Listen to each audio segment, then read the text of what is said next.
আজ শেয়ার করব 1 চামচ 5 ফোড়ন আর সেদ্ধ আলু দিয়ে সম্পূর্ণ নিরামিষ একটা সোয়াবিনের রেসিপি, যেটা নাকি নিরামিষের দিন কেন একবার খাবার পরে অন্য কোনো দিনও মাছ মাংস বাদে এই রেসিপিটা করতে চাইবেন, এটা আমি গ্যারান্টি দিয়ে বলতে পারি। এতটাই টেস্টি হয় খেতে। নমস্কার বন্ধুরা, শ্বশুর বৌমা রান্নাঘর অ্যান্ড ব্লগ চ্যানেলে সকলকে স্বাগত। তাহলে রেসিপিটা কি করে তৈরি করব সেটাই দেখে নেওয়া যাক। প্রথমেই এইখানে নিয়েছি সোয়াবিন। এবার সোয়াবিনটাকে আমি উষ্ণ গরম জলের মধ্যে একটু ভাপিয়ে নেব, সেই কারণে জল বসিয়ে দিয়েছি আর তার মধ্যে সোয়াবিনগুলো দিয়ে দিচ্ছি।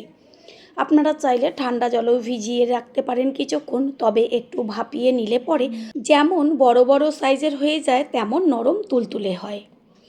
এইখানে আমি একটা মিক্সিং জার নিয়েছি আর তার মধ্যে দিয়ে দিচ্ছি একটা গোটা টমেটো, বীজগুলো বাদ দিয়ে দিচ্ছি ঝালের জন্য কাঁচা লঙ্কা, আর দেবো ছোট ছোট করে কেটে নেওয়া আদার টুকরো। এর মধ্যে অল্প পরিমাণ জল দিয়ে এবার একসঙ্গে পেস্ট করে নেব। সোয়াবিনগুলো ভাপিয়ে নেওয়া হয়ে গেছে আর আমি একটা চামচ দিয়ে তুলে দেখিয়ে দিচ্ছি যে কত বড় বড় হয়েছে। এগুলোকে জল ছেঁকে একদম একটা থালার মধ্যে তুলে নিয়েছি। হাত দিয়ে সোয়াবিনগুলোকে চিপে চিপে জলগুলো বের করে নিয়েছি। আমি হাতে তুলে দেখিয়ে দিচ্ছি সোয়াবিনগুলো কত সুন্দর নরম তুলতুলে হয়ে গেছে। গ্যাসের ওভেনে কড়াইটা বসিয়ে তাতে দিয়ে দিচ্ছি 1 চা চামচ পরিমাণ 5 ফোড়ন আর হাফ চা চামচ পরিমাণ সাদা জিরে। 5 ফোড়ন আর সাদা জিরেটাকে গ্যাসের ফ্লেম লোতে করে ভালো করে ভেজে নেব। সোয়াবিন দিয়ে তো অনেক রেসিপি তৈরি করে খেয়েছেন, একবার ঠিক এইভাবে সম্পূর্ণ নিরামিষ 5 ফোড়ন দিয়ে তৈরি করে খেয়ে দেখুন। মশলাটা সুন্দরভাবে ভাজা হয়ে গেছে, গ্যাস অফ করে দিয়ে এবার একটা প্লেটে ঢেলে রেখে দেব। ওই কড়াইটায় গ্যাসের ওভেনে বসিয়ে দিয়ে দিচ্ছি সর্ষের তেল, আর আমি রেসিপিটা সম্পূর্ণ সর্ষের তেলেই রান্না করব। এর মধ্যে দিয়ে দিচ্ছি হাফ চা চামচ পরিমাণ হলুদ গুঁড়ো, তারপর দিয়ে দিলাম ওই যে সোয়াবিনগুলো জল চিপে তুলে রেখেছিলাম সেই সোয়াবিনগুলো। ভালো করে সোয়াবিনগুলোকে গ্যাসের ফ্লেম লো টু মিডিয়াম করে ভেজে নেব। এবার এর মধ্যে দিয়ে দিচ্ছি লবণটাকে মিশিয়ে নিয়ে এটা ভাজা হতে থাক। অন্যদিকে আমি একটা ছোট পাত্র নিয়েছি, তার মধ্যে জলের মধ্যে দিয়ে দিচ্ছি 1 চা চামচ পরিমাণ জিরের গুঁড়ো, 1 চা চামচ পরিমাণ হলুদ গুঁড়ো, আর হচ্ছে কাশ্মীরি লঙ্কার গুঁড়ো, দেব লবণ, আর দিয়েছি 1 চা চামচ পরিমাণ ধনের গুঁড়ো। ভালো করে চামচ দিয়ে মশলাটাকে গুলে আমি কিছুক্ষণ রেখে দেব। আর এইভাবে মশলা গুলে রেখে দিয়ে রান্না করলে কি হয়, রান্নার বাটা মশলার টেস্টটা পাওয়া যায়। সোয়াবিন ভালোভাবে ভেজে নেওয়া হয়ে গেছে, এগুলোকে কড়াই থেকে তুলে রেখে দেব। আর ওইদিকে যে 5 ফোড়ন আর জিরেটাকে শুকনো খোলায় ভেজে নিয়েছিলাম সেটাকে একটা থেতনির মধ্যে রেখে এবার গুঁড়ো করে নেব। একটুখানি থেতো করলেই সুন্দরভাবে গুঁড়ো হয়ে যায়। মশলা গুঁড়ো হয়ে গেছে, এটাকে একটা প্লেটে রেখে দেব। আর অন্যদিকে আমি আগের থেকে কয়েকটা আলু সিদ্ধ করে নিয়েছিলাম, সেগুলোকে খোসা ছাড়িয়ে এবার বেশ হাত দিয়ে একটু ভেঙে চুড়ে দেব। একদম যেন ভাঙাটা একদম মানে ছোট ছোট না হয়ে যায়, বেশ একটু বড় বড় টুকরো থাকে সেইভাবে ভেঙে নিতে হবে। আলু ভেজে তো রান্না করেছেন, একবার সিদ্ধ আলু দিয়ে রান্না করে খেয়ে দেখবেন। গ্যাসের ওভেনে কড়াইটা বসিয়ে দিয়ে দিচ্ছি সর্ষের তেল, আর তেল গরম করে নিয়ে গ্যাসের ফ্লেম লোতে রেখে এর মধ্যে দিয়ে দেব একটা তেজপাতা, শুকনো লঙ্কা, আর হচ্ছে হাফ চা চামচ পরিমাণ 5 ফোড়ন। ফোড়নটাকে ভালো করে তেলের মধ্যে ভেজে নেব। আর ফোড়নের থেকে সুন্দর একটা গন্ধ বেরোলে এর মধ্যে দিয়ে দেব ওই যে টমেটো, কাঁচা লঙ্কা আর আদা দিয়ে পেস্ট করে নিয়েছিলাম, সেই সম্পূর্ণ পেস্টটা আস্তে করে গরম তেলে দেব। মশলাটাকে ভালো করে কষিয়ে নিতে হবে টমেটোর কাঁচা গন্ধটা যাওয়া পর্যন্ত। 3-4 মিনিট মতন কষিয়ে নেবার পরে এর মধ্যে দিয়ে দেব ওই যে আগের থেকে জলে গুলে রেখেছিলাম জিরের গুঁড়ো, ধনের গুঁড়ো, লঙ্কার গুঁড়ো, হলুদ গুঁড়ো আর লবণ, সেই সমস্ত গুলে রাখা জলটা। এবার সমস্ত কিছু ভালো করে মিশিয়ে নিয়ে গ্যাসের ফ্লেম লো টু মিডিয়ামে রেখে একটু সময় নিয়ে কষিয়ে নিতে হবে, যতক্ষণ পর্যন্ত মশলার কাঁচা গন্ধ না যায়। আর মশলা যত ভালো করে কষানো হবে রেসিপির টেস্ট ততই টেস্টি হবে। মশলার ওপরে সুন্দরভাবে তেল ছাড়ছে, মশলার থেকে সুন্দর একটা গন্ধ বেরোচ্ছে। এই পর্যায়ে এর মধ্যে দিয়ে দেব ভেজে নেওয়া সোয়াবিন। আর সোয়াবিনটা সবসময় ভেজে নিলে পরে কি হয়, সোয়াবিনের মধ্যে একটা কেমন গন্ধ থাকে, সেটাও থাকে না, আর টেস্টও হয় দুর্দান্ত। ভালো করে মশলার সাথে সোয়াবিনটাকে মিশিয়ে নিয়ে 2 থেকে 3 মিনিট মতন কষিয়ে নেব। এবার সোয়াবিনের মধ্যে দিয়ে দেব ওই যে সিদ্ধ করে ভেঙে রেখেছিলাম আলুর টুকরোগুলো, সেই আলুগুলো। আলুর সাথে সোয়াবিনটাকে মিশিয়ে নিয়ে আরও একটু কষিয়ে নিতে হবে, আলুর মধ্যে যেন মশলাগুলো যায়। পুরনো বন্ধুদের সবসময় আমাদের পাশে এইভাবে ভালোবেসে থেকে এগিয়ে নিয়ে যাবার জন্য অনেক অনেক ভালোবাসা। বন্ধুরা, আপনারা যে যেইখান থেকে রেসিপিটি দেখছেন অবশ্যই কমেন্টের মাধ্যমে জানাবেন। আপনাদের ধন্যবাদ জানাতে পারলে সত্যিই আমরা ভীষণ ভীষণ আনন্দিত হব। আবারও একটু ভালো করে খুন্তি দিয়ে ওপর নিচ করে মিশিয়ে নেব। তারপর এর মধ্যে দিয়ে দেব উষ্ণ গরম জল। আর জলের পরিমাণটা একটু বেশি দিতে হবে, না হলে সমস্ত ঝোলটাই টেনে যাবে। আর এটা একটু বেশ মাখা মাখা বা একটু গ্রেভি থাকবে হালকা, সেটাই খেতে ভালো লাগবে। এই যে গ্রেভিটা দিয়ে সমস্ত ভাত খাওয়া হয়ে যাবে। গ্যাসের ফ্লেম হাই করে দিয়েছি, ভালো করে জলটা ফুটছে, এবার ঢাকনাটা চাপা দিয়ে দেব গ্যাসের ফ্লেম মিডিয়াম করে। প্রথমবার যারা আমাদের চ্যানেল ভিজিট করছেন তাদের আন্তরিক শুভেচ্ছা ও অনেক ভালোবাসা। আমাদের রেসিপিগুলো যদি ভালো লেগে থাকে সাবস্ক্রাইব করে দেওয়ার অনুরোধ রইল, ও পাশে থাকা বেল আইকনে ক্লিক করলে পরবর্তী ভিডিওগুলো সবার আগে আপনাদের কাছেই পৌঁছে যাবে। কিছুক্ষণ বাদে কড়াইয়ে ঢাকনাটাকে সরিয়ে দিয়ে তারপর ভালো করে ওপর নিচ করে একটু মিশিয়ে নিয়ে এর মধ্যে দিয়ে দেব ওই যে 5 ফোড়ন গুঁড়ো করে রেখেছিলাম সেই সম্পূর্ণ গুঁড়োটা। আর কোনো রকম মশলার এইখানে প্রয়োজন নেই। গুঁড়োটাকে মিশিয়ে নিয়ে আবারও একটু ঢাকনাটা চাপা দিয়ে দিতে হবে, যেন গুঁড়োর যে গন্ধটা সেটা পুরো রান্নার মধ্যে যাবে।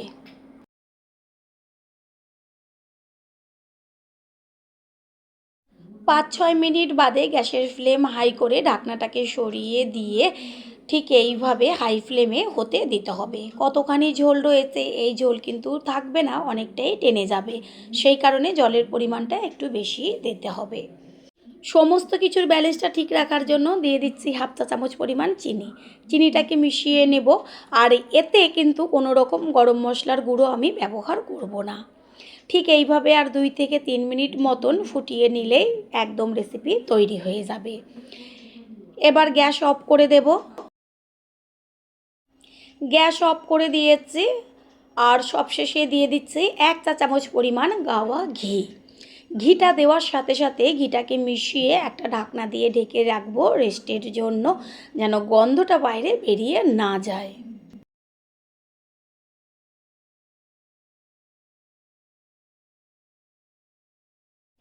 5 মিনিট বাদে ফিরে এসে ঢাকনাটা সরিয়ে দিয়ে সম্পূর্ণ লুকটা দেখিয়ে দিচ্ছি, কত সুন্দর লাগছে দেখতে। এবার একটা পাত্রে তুলে নেব। তৈরি হয়ে গেল আজকে সম্পূর্ণ নিরামিষ একটা অসাধারণ স্বাদের রেসিপি। আশা করি রেসিপিটি ভালো লাগলো, আর যদি ভালো লেগে থাকে একটা লাইক, কমেন্ট, পারলে একটা শেয়ার করে অবশ্যই জানাবেন। আপনাদের করা একটা লাইক ও লাইকের পাশে থাকা হাইপ আমাদের কাছে অনেক অনেক গুরুত্বপূর্ণ। All friend, thanks for watching my video. আপনারা সকলে ভালো থাকবেন, সুস্থ থাকবেন। আবারও দেখা হবে অন্য কোনো রেসিপির এপিসোডে। বাচ্চাদের টিফিনই হোক বা সকালের ব্রেকফাস্ট, ঘুম থেকে উঠেই চটজলদি তৈরি করে ফেলতে পারবেন হেলদি টেস্টি এই রেসিপি। এতটাই স্বাস্থ্যকর আর এতটাই টেস্টি, যেটা নাকি বাচ্চাদের টিফিনে দিলে একটাও কিন্তু ফিরে আসবে না। নমস্কার বন্ধুরা, শ্বশুর বৌমা রান্নাঘর অ্যান্ড ব্লগ চ্যানেলে সকলকে স্বাগত। তাহলে রেসিপিটা কি করে তৈরি করব সেটাই দেখে নেওয়া যাক। এইখানে একটা বড় পাত্রের মধ্যে নিয়ে নিচ্ছি মাঝারি সাইজের 1 বাটি পরিমাণ আটা। আমি রেসিপিটা আটা দিয়েই তৈরি করব, আপনারা চাইলে ময়দাও দিতে পারেন, তবে আটা কতটা স্বাস্থ্যকর সেটা আমরা সকলেই জানি। দিয়ে দিচ্ছি হাফ বাটি পরিমাণ সুজি। আটা যতটুকু দেবেন তার হাফ দেবেন সুজি। দিয়ে দিলাম পরিমাণ মতন লবণ আর হাফ চা চামচ পরিমাণ হলুদ গুঁড়ো। তারপর একটা হ্যান্ড উইন্সের সাহায্যে সমস্ত উপকরণগুলো ভালো করে মিশিয়ে নেব। অল্প অল্প জল দিয়ে ব্যাটারটাকে তৈরি করে নেব। প্রথমে হাফ কাপ পরিমাণ জল দিয়ে তারপর আবারও তার মধ্যে আরও হাফ কাপ পরিমাণ জল দিব। এইভাবে অল্প অল্প জল দিয়ে দিয়ে ব্যাটারটাকে তৈরি করতে হবে।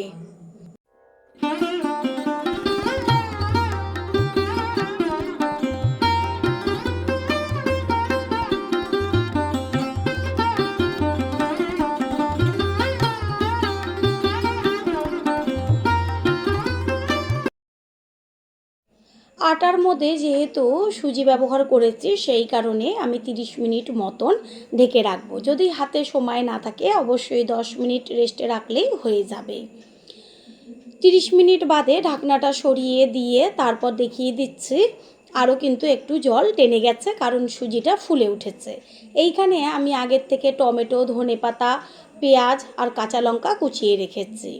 এবার এর মধ্যে দিয়ে দিচ্ছি একদম ছোট ছোট করে কেটে নেওয়া টমেটো। তারপর দিয়ে দেব ধনেপাতা আর ঝালের জন্য একদম পাতলা পাতলা করে কেটে নেওয়া কাঁচা লঙ্কা। যে যেমন ঝাল খাবেন সেই অনুযায়ী দেবেন। হ্যান্ড উইচ দিয়ে ভালো করে ব্যাটারটাকে মিশিয়ে নেব। দেব কুচিয়ে নেওয়া পেঁয়াজ। হাতের কাছে যদি আর অন্য কোনো সবজি থাকে সেটাও ব্যবহার করতে পারেন। সব কিছু ভালো করে মিশিয়ে নেব। আর ব্যাটারটা একদম যে জলের মতন পাতলা সেটা হবে না, আমি পরে হাতা দিয়ে দেখিয়ে দেব। এটা একদম ঘন হয়ে গেছে, সেই কারণে আরেকটু জল দিয়ে দিলাম। জলটা দেওয়ার পরে ভালো করে মিশিয়ে নেব। পুরনো বন্ধুদের সবসময় আমাদের পাশে এইভাবে ভালোবেসে থেকে এগিয়ে নিয়ে যাবার জন্য অনেক অনেক ভালোবাসা। গ্যাসের ওভেনে একটা তাওয়া বসিয়ে দিয়েছি আর তার মধ্যে দিয়ে দিচ্ছি একদম 1 ফোঁটা পরিমাণ তেল। তারপর ব্রাশ দিয়ে সমস্ত তাওয়াটাকে ভালো করে মাখিয়ে নেব। এই রেসিপিটা করতে একদম কোনো রকম বেশি তেলের প্রয়োজন নেই। এতটুকু ভিডিও দেখার পরে বুঝতেই পারছেন যে রেসিপিটা কতটা হেলদি হতে চলেছে। তাওয়াটা একদম গরম হয়ে গেছে। হাতায় করে তুলে দেখিয়ে দিচ্ছি যে ব্যাটারটা কতটা ঘন বা কতটা পাতলা রাখতে হবে। পেছনে একটা মোটা লেয়ার পড়েছে। এরপর হাতায় করে ব্যাটার তুলে তারপর তাওয়ার উপরে আস্তে করে ছেড়ে দেব। 1 হাতা পরিমাণ দিয়েছি, একটু ছড়িয়ে নিয়ে আরও 1 হাতা নিয়ে তার উপরে দিয়ে হাতার পেছনটা দিয়ে সুন্দরভাবে গোল করে গোলা রুটির মতন ছড়িয়ে দেব। দেওয়ার সাথে সাথেই দেখবেন সম্পূর্ণ টিফিনটার ওপরে একদম জালিদার হয়ে গেছে।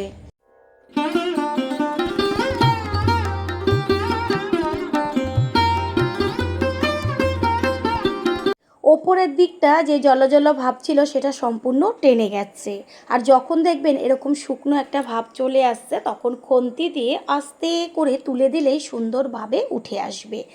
2 থেকে 3 মিনিট মতন লাগে। এবার উল্টে দেব ওপরের পিঠটা হবার জন্য।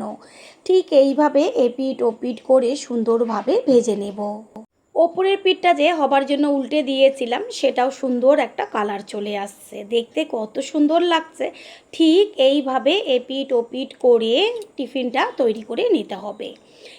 টিফিনটা একদম তৈরি হয়ে গেছে। এবার এটাকে নাবিয়ে একটা প্লেটে তুলে রাখবো। এরকম যদি কালারফুল একটা টিফিন পাওয়া যায় বাচ্চারা একদম দেখবেন চেটেপুটে খেয়ে নেবে। আবারও হাতা দিয়ে বেশ একটু মিশিয়ে নিলাম। তারপর ওই যে প্রথমে তেলটা ব্রাশ করে নিয়েছিলাম আর তেল আমি কোনো রকম দেব না। একই রকমভাবে 2 হাতা ব্যাটার আস্তে করে দিয়ে সুন্দরভাবে গোল করে ছড়িয়ে নেব। প্রথমবার যারা আমাদের চ্যানেল ভিজিট করছেন তাদের আন্তরিক শুভেচ্ছা ও অনেক ভালোবাসা। আমাদের রেসিপিগুলো যদি ভালো লেগে থাকে সাবস্ক্রাইব করে দেওয়ার অনুরোধ রইল ও পাশে থাকা বেল আইকনে ক্লিক করলে পরবর্তী ভিডিওগুলো সবার আগে আপনাদের কাছে পৌঁছে যাবে। নিচের পিঠটা তো সুন্দরভাবে ভাজা হয়েছে, এবার উল্টে দিয়েছি ওপরে পিঠটা হবার জন্য। ঠিক একইভাবে এপিঠ ওপিঠ করে সমস্ত টিফিনগুলো তৈরি করে নেব। বন্ধুরা, আপনারা যে যেইখান থেকে রেসিপিটি দেখছেন অবশ্যই কমেন্টের মাধ্যমে জানাবেন। আপনাদের ধন্যবাদ জানাতে পারলে সত্যিই আমরা ভীষণ আনন্দিত হব। টিফিনটা একদম তৈরি হয়ে গেছে, এটাকেও তাওয়ার থেকে নামিয়ে নেব। একই রকমভাবে সমস্ত টিফিনগুলো তৈরি করে নিয়ে ফিরে আসছি। সব টিফিনগুলো তৈরি হয়ে গেল। আশা করি রেসিপিটি ভালো লাগলো। আর যদি ভালো লেগে থাকে একটা লাইক, কমেন্ট, পারলে একটা শেয়ার করে অবশ্যই জানাবেন। আপনাদের করা একটা লাইক ও একটা হাইপ আর একটা শেয়ার আমাদের কাছে অনেক অনেক গুরুত্বপূর্ণ। All friend, thanks for watching my video. আপনারা সকলে ভালো থাকবেন, সুস্থ থাকবেন। আবারও দেখা হবে অন্য কোনো রেসিপির এপিসোডে।